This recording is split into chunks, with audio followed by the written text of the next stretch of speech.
What is going on, all you Pokemon collecting maniacs out there? This is Ryan, the PikaPikaPaPa, and here we are with more data straight from TCGPlayer. And you all know how excited I get whenever I can get this information in my hands, because whenever TCGPlayer is willing to kind of pull back the curtains a little bit and show us what's going on their site, I think it's really relevant. Like, outside of eBay's the world's largest marketplace, right? Especially when it comes to Pokemon cards and just TCG cards in general. But TCGPlayer is in second place. So whenever we can get actual information from a website, you know, with the authority and the velocity that TCGPlayer has, I find it really relevant. And as I always say on this channel, I want us to have our finger on the pulse of what's going on in the hobby. I want us to play chess when everybody else is playing checkers, and information like this helps us do that. Now, I will say this.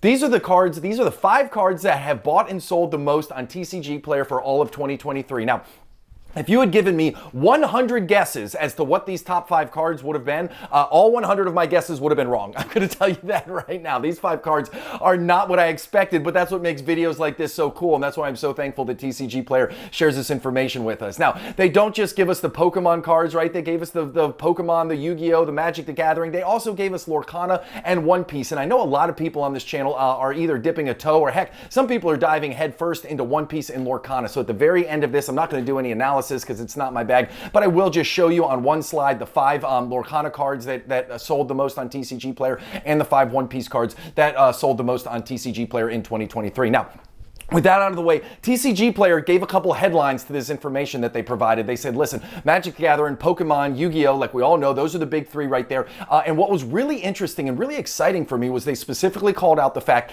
that all 3 of those genres had actually grown year over year. So they saw steady year over year growth compared to last year. And I think, you know, we've had a lot of, I won't call it turmoil, but we've had some ups and downs in regards to pricing this year. But what's exciting to me is that even with the ups and downs in pricing, that's always going to happen in all markets. Prices go up, prices go down. But what's exciting to me is the fact that they saw year-over-year growth in terms of sales volume, right? That tells me the hobby is healthy. There's a lot of people out there buying and selling. And again, that is what I care about in the long run. I want a healthy hobby. The prices will come in the long run. If you're really in this for 5, 10, 15, 20, however many years, you got plenty of time for your price to appreciate. I need the hobby to be strong. That way, years down the road, people are there waiting with open arms to buy all the cool stuff that we're collecting today. Now, even though all 3 had steady growth, they specifically called out that Pokemon outsold the other 2. They said they outsold it, outdemanded it. It said Pokemon was far and away the leader of the pack. Now, on this channel, every single month, we do a grading card report video, right? And that is where we look at the actual grading volume for PSA, SGC, CGC, Beckett.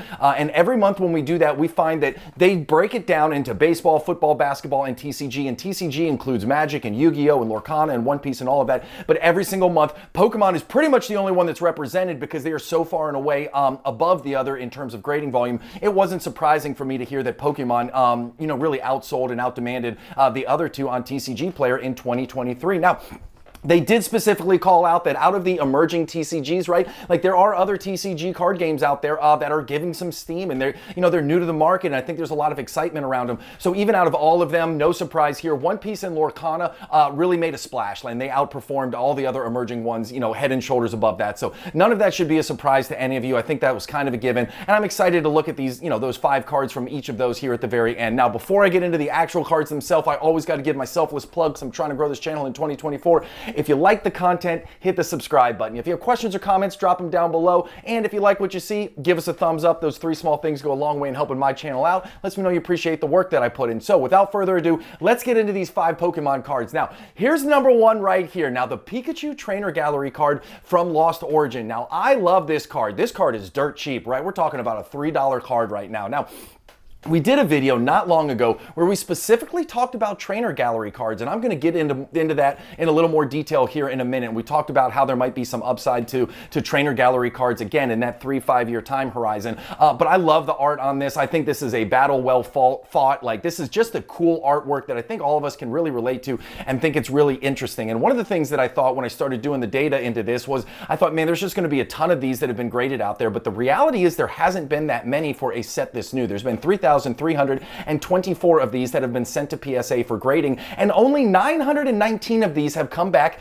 in PSA 10. Now again, Lost Origin still in the grand scheme of things is a relatively new set. There's tons and tons and tons of Lost Origin out there yet to be opened. There's tons and tons of people who are keeping it sealed, so there will be more of these, but the fact that only 919 of that 3,324 ended up in a PSA 10, you know, that's like a 30% gem rate. For me, those lower gem rate cards have the opportunity to give us some outsized gains in the future, because if this card starts to get hot again in that future time horizon, like if people start to dive into this because of the artwork or for whatever other reason, then the fact that there's not that many in the grand scheme of things PSA 10s out there, I think that has the opportunity to really run up the single prices, right? Because people are going to start buying singles, seeing that low PSA 10 pop, and they're going to hopefully send them into PSA and get them graded and maybe pull one of those magic one-trick wonders and end up getting in a PSA 10. So the other thing I like about this card is Lost Origin. We talk about it all the time. I love Lost Origin. You love Lost Origin. We think Lost Origin is going to be a great set for years to come, and definitely one of the staples here in the Sword and Shield era. So the very next card, believe it or not, it is a Snorlax Trainer Gallery card from Lost Origin. So when these two cards came up on the list, I was like, man, that's really interesting. Again, I did not expect to see these two Trainer Gallery cards on the list for the cards that sold the most on TCGPlayer in 2023. But then I really took a step back and I was thinking about it. And again, as I said on that Pikachu card, like the artwork is just awesome. Look at this Snorlax right here, like this unfazed fat ability right there, and he's sitting there crushing some cookies, and I don't know, it really speaks to me. I think it's a cool looking card, and we have seen in the past where awesome art on cards can certainly carry value long into the future. Now again, this is another one where the PSA 10 population is relatively low. Now again, it's a sub $2 card. When you see cards that are this cheap in the raw pricing, you don't see a lot of them graded, because, you know, why are you going to grade a $2 card, get it back in a PSA 10 holder, you spend 15, 20 bucks to get it graded between the grading fees and the shipping and all of that, and then you're sitting on, what, a $30, $35, $40 card if you're lucky. So a lot of people don't want to take the risk, and they don't want to put up the capital money right now in order to get these cheaper cards graded, because again, there's not a whole lot of upside to it. It makes all the sense in the world. But what we have seen in the past is when people don't get them graded early on, then again, in the future, if this card does start to pop off a little bit, then it can be harder to get this graded in the PSA 10 slab. So anyways, I think this is really, really interesting. It's going to be fascinating to see where these Trainer Gallery cards pop off in the next 3 to 5 years. And I'm going to go off course a little bit here, because I want to show you exactly why I was interested in the Trainer Gallery sets in general, and why these two cards kind of piqued my interest a bit. Right now, these are cards from Sun and Moon. Specifically, you've got Cosmic Eclipse cards there on the left, and then you got some, you know, I won't say unknown Pokemon, but some of the lower tier Pokemon there in the tag team varieties up there on the right. And these cards have performed really well. Now, you cannot in any way, shape, or form compare the Sun and Moon era to the Sword and Shield era, right? Sun and Moon era went through that pandemic pump. Like, there was all kinds of, you know, excitement around the hobby there. A bunch of people were sitting at home, didn't have much to do. They were diving into Pokemon. They were paying through the yin-yang in order to get these cards in. So that drove a lot of the prices up. And I still think that Sun and Moon in general is overpriced compared to what it is. Now, I do think it will flatten out. I don't think it's going to crash all the way back down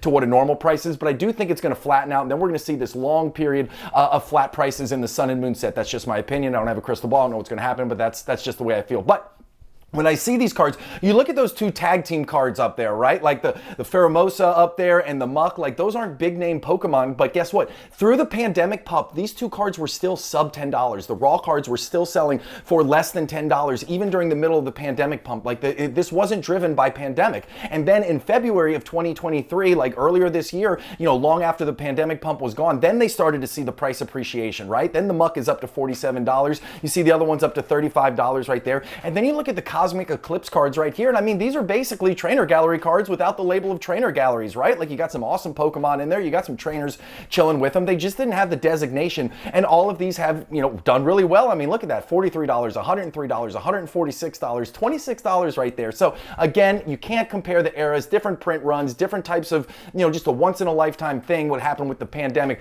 But it is interesting to look at these cards and see how they performed, especially if you look at how they performed through the pandemic and how they performed post-pandemic. So it'll be interesting to see if these other Trainer Gallery cards can even come close to this. Again, remember, these are $2 and $3 cards right now. So even if they go up to, I don't know, $7, $8, $10, like that's a great return on your initial investment. So interesting to see how this shakes out. Interesting to see how this is going to go. Now, These last couple cards right here, I've been very transparent on this channel. The actual game itself is not something I am into. I'm a collector, I'm an investor right here. And this Manaphy card right here is a sneaky little booger. I was doing some research on this because I always like to come, you know, at least somewhat prepared to these videos. But it's got a pretty cool ability to it right there. Prevents damage to bench Pokemon from opponents' Pokemon. I was reading on Reddit something about this card, and you know, it plays an interesting role in the game. It's too complex for me to understand, but basically what they were saying is, hey, listen, you have this in the deck just to make the other opponent kind of change their approach to the game, which was really cool. Now, what is interesting is this card is still going to be legal when rotation rolls through, which is a big thing to focus on. Some of the cards we're going to talk about in a minute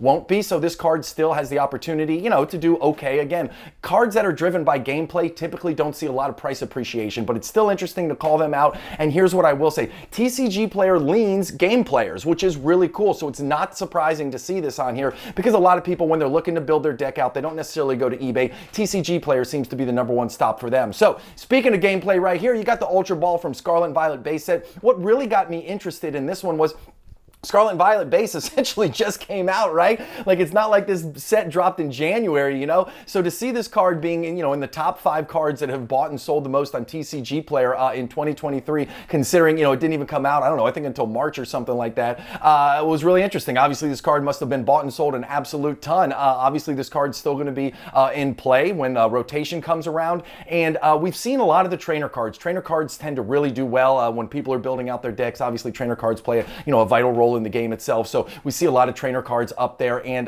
the one thing that I really like, and I alluded to this earlier, is when I see these cards with playability on this list, I love it because, listen, we are all, whether you're a collector, whether you're an investor, whether you're a player, like, we all benefit from a really strong hobby. We want Pokemon as a whole to do well. We want the animated series to do well. We want the game to do well. We want investors to do well. So when I see cards like this up here, again, a stronger, more inclusive, more complete hobby is better for all of us. So I love seeing cards like this on here. And the very last one right here, this is one I still don't think I would have guessed it, but we've certainly talked about Battle VIP Pass a whole lot on this channel. Now, this is a card that is getting rotated out. It's from Fusion Strike. Fusion Strike is going by the wayside in the most current rotation, but we have seen Battle VIP Pass on a lot of our videos and a lot of our, you know, most exchanged hands the most on TCGPlayer. We do the top 10 every single month, and you see that the price has actually been really, really strong for this card. It's going to be interesting for us to track it and see how the price does. You know, now that it's falling out of rotation, my guess is the price is going to come down.